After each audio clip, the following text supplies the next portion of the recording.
Hello everyone. Today I will show you how to use Do Not Disturb mode in iPhone. So for this, open Control Center, swipe down the Control Center and tap on the half moon icon. Tap on this Do Not Disturb, and now Do Not Disturb mode is active. To turn it off, tap the half moon icon again and it will get turned off.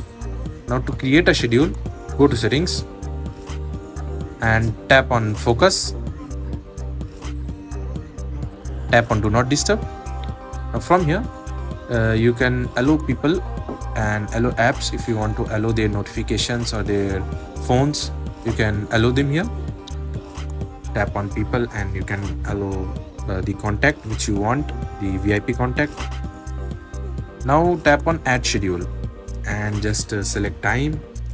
You can also select location, apps, etc. So that's it. Thanks for watching.